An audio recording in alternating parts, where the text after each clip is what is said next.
Из США в Уфу 35 часов пути провел Кирилл Кабанов. Сегодня ночью нападающий Салават Юлаева прилетел в столицу республики и дал нашему телеканалу свое первое интервью здесь, на башкирской земле. Накануне стало известно, что хоккеист подписал контракт с клубом. Напомню, уфимский Салават выкупил права на хоккеиста еще в 2009-м. Трудовое соглашение с форвардом рассчитано до конца сезона. Последние 1,5 года спортсмен выступал в Швеции, даже добрался до серебряных медалей чемпионата. Уже известно, что в Салавате Кирилл Кабанов будет выходить на лед под номером 3.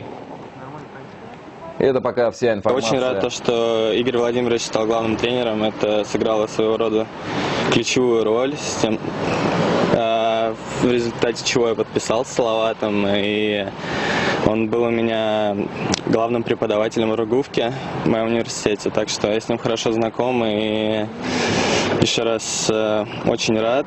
Знаю то, что команда выиграла, по-моему, 6 или 7 игр подряд и идет то ли на 4-м, то ли на 3-м месте в Восточной конференции.